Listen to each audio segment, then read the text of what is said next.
How could I be struggling so much to get started when I have so many ideas swimming around in my mind? Are you someone whose creative mind is always full of great ideas, but yet you struggle to activate them? If so, you might be dealing with execution block. This iteration of creative block normally arises as a response to a gap in technical knowledge or because a higher level of self-discipline is required before we can see things through. Let's take a look at a few ways that we might be able to tackle this. Tip number 1, narrow it down. Sometimes it can feel like our project doesn't need administrative or organizational support. That is until one day we find ourselves leading a project that requires very high-level organization in order to reach its potential. Try using organizational tools like brain dumps, decision matrix, action item lists, or calendar-based timelines. These can be done freehand in a plain notebook if you wish, or you can purchase pre-formatted templates as planners, or even buy printable PDFs on Etsy.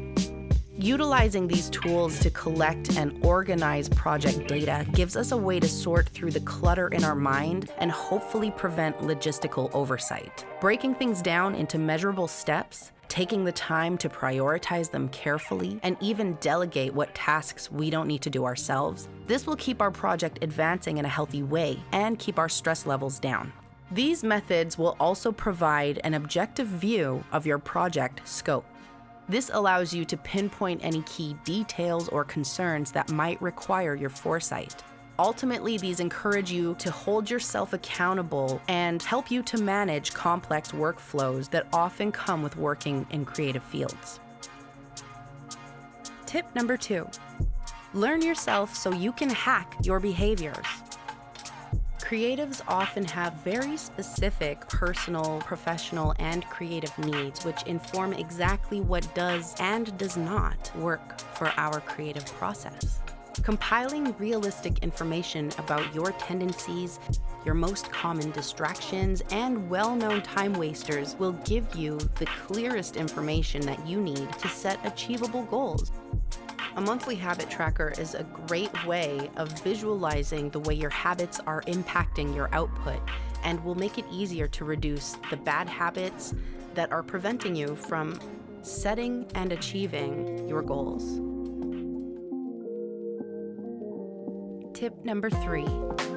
Now that you've gathered the data that you need to better understand your project scope, your workflow needs, and your counterproductive tendencies, you're ready to set some rules for work. When the guidelines of our workflow account for our specific needs and our bad habits, the result is a more consistent and sustainable workflow, which is less likely to cause burnout. Tip number 4, remind yourself that starting is the progress, even if it's not perfect. It can be easy to forget that even the simple act of beginning the work is progress in the right direction. You deserve to celebrate each and every win, no matter how small it might seem. Don't forget, taking the first step is the hardest, but the most important step.